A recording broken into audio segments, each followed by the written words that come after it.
It started with a mistake. Or maybe something meant to look like one. Jake Turner never believed in fate. He believed in spark plugs, worn-out engines, and the kind of work that left your hands scarred but your heart honest. That night, he just wanted a good meal, maybe even a quiet one. But the universe, or a mischievous best friend, had other plans. He walked into the soft-lit restaurant, awkwardly tugging at the collar of a shirt he hadn't worn since his sister's graduation. The kind of place where silverware gleamed brighter than the moon. He checked the paper in his pocket. Table 7. When he reached it, a voice stopped him. "You're at the wrong table." Jake froze mid-sit. Across from him sat a young woman with golden curls that framed the soft determination in her face. She wasn't just beautiful. She looked lonely in the quiet way strong people do. Sorry," he muttered, standing halfway again. She tilted her head, her lips hinting at a smile. "But since you're already here, maybe you could stay for a while." He hesitated, but something in her tone, that mix of grace and ache, made him sit. Her name was Charlotte Whitmore, the kind of name that belonged in headlines, not handwritten notes. A pastel blue dress shimmered against the gentle light, and the wheelchair beneath her barely seemed to matter once she spoke. They laughed about the strange utensils on the table, talked about grilled cheese and thunderstorms. Jake told her how he still fixed cars in the same shop where he learned from his father. Charlotte shared how she took photographs of raindrops on glass because they reminded her that beauty could still fall from broken skies. For a moment, it wasn't a blind date gone wrong. It was two people, right where they needed to be. Then, 25 minutes later, the real date arrived. Tall, polished, arrogant. He stopped mid-step when he saw Charlotte. "You're in a wheelchair?" he blurted, loud enough for the restaurant to freeze. Charlotte's hand trembled around her glass, but before she could respond, Jake stood. Calm, solid. "I'm the one sitting with her." "Who are you?" The man scoffed, sneering. "I'm her date." Jake stepped closer. "Not anymore." The silence cracked like thunder. Then the man muttered something under his breath and stormed out. Jake turned to Charlotte. "You okay?" She nodded faintly, her voice trembling. "You didn't have to do that."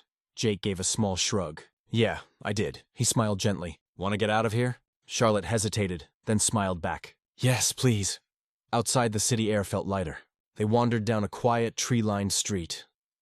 "I didn't mean to crash your dinner," Jake said softly. Charlotte laughed under her breath. "You weren't supposed to be there, but I'm glad you were." That's how it started. Two strangers, both in the wrong place, somehow exactly where they needed to be. He took her to a food truck that served grilled cheese and tomato soup. The cook greeted him by name. The bread was extra crispy, just the way Jake liked it. Under the dim park lights, they ate in easy silence. "So," she asked, "what's your story, Mr. Mechanic?" Jake smiled. "My dad passed when I was 10. Mom worked nights at the hospital. I started fixing bikes, then cars. Never had much, except my little sister. Raised her myself. She just graduated college. Full scholarship. Guess I did something right." Charlotte's eyes softened. "That's beautiful." He nodded toward her. "What about you?" For a moment she said nothing. Then, 3 years ago. "Car accident?" "Rainy night. I was driving." Her voice cracked. "Doctor said I was lucky to live. Some days I'm not sure if that's true." Jake didn't look away. "I think it is." She blinked, surprised. "Tonight was my first date since the accident," she admitted. "I thought maybe if I hid everything, someone would see me before they saw the chair." Jake smiled softly. "I saw you. The blue dress, the smile. The way you talk about olives like they're tiny art pieces. That's what I saw." Charlotte's breath hitched. She spilled a bit of her drink as her hands trembled. "Oh!" Without a word, Jake pulled a handkerchief from his pocket and gently wiped her fingers. His touch was steady, respectful. "I wiped your hand because it's beautiful," he said quietly. "Not because I pity you." Something broke inside her, the wall she'd built, and for the first time in a long time she smiled. Really smiled. If this story touches your heart, please share it, because sometimes the wrong table leads to the right story. Days turned into weeks. They kept accidentally meeting, at diners, parks, and late-night movie theaters that still smelled of popcorn and old dreams. He asked strange questions. "What's your favorite smell? Do you believe in soulmates? What's something no one knows about you?"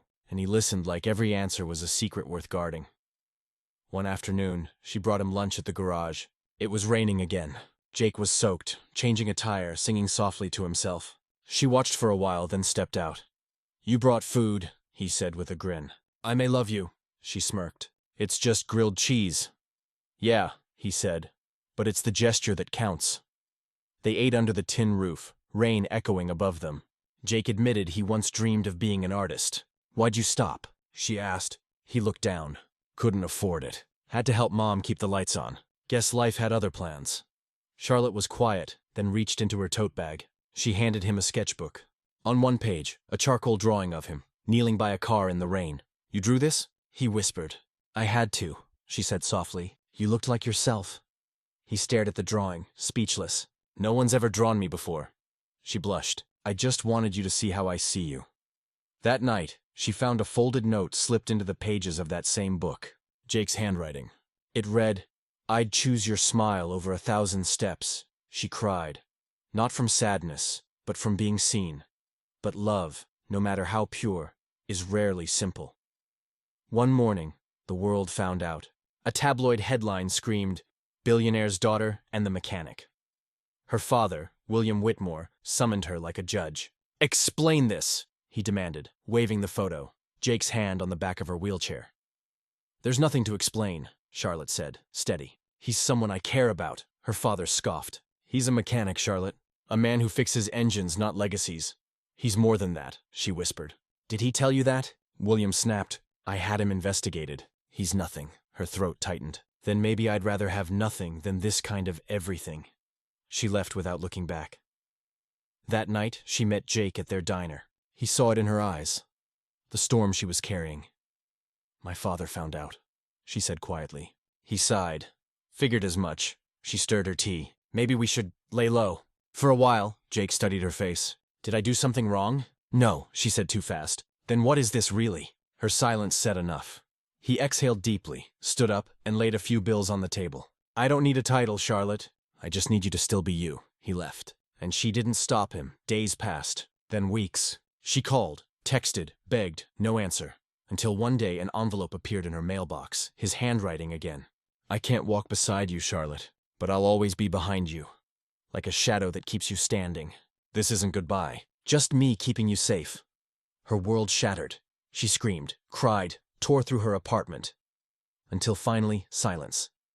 That night, she went to the bridge. The one she used to visit with her mother. Rain poured down. Wheels slipped on the soaked wood. Her chair got stuck in a crack. She pulled, desperate.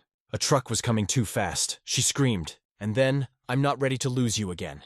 Jake. He sprinted through the rain, grabbed her chair, yanked with all his strength, pulling her away just as the truck thundered past. They crashed onto the walkway. Her tears mixed with the storm. "I thought you were gone," she sobbed. He cupped her face. "I tried to be. I thought staying away would protect you." "I don't need protection," she whispered. "I need you." And then, through the rain, they kissed. Slow, trembling, real. When Charlotte faced her father again, she wasn't afraid. "Jake Turner is the man I love," she said. He called him worthless. She called him home. "If you can't accept him," she said quietly, "then I'll walk away from everything else." And she meant it. Jake showed up moments later. Clean shirt, steady eyes. "I'm not here for your approval," he told William. "I'm here because I love your daughter.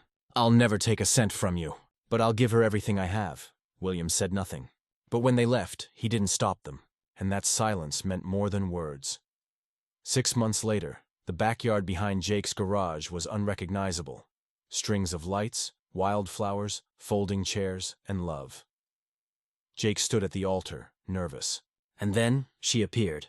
Charlotte walked, slow, deliberate, steady, using a silver walker she'd trained with for months.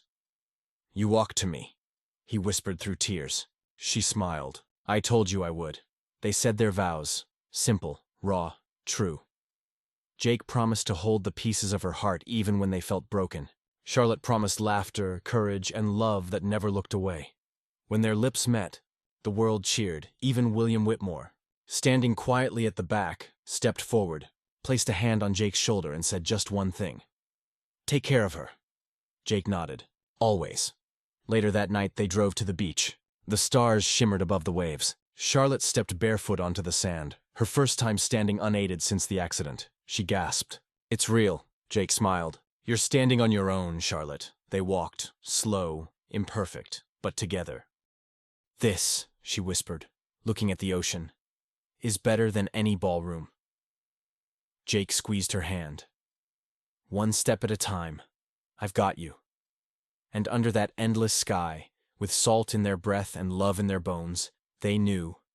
Sometimes the wrong table leads you exactly where you belong. If this story touched your heart, don't forget to like, share, and subscribe for more stories of love, strength, and second chances. Because sometimes the simplest moments, a wrong table, a kind smile, can change everything.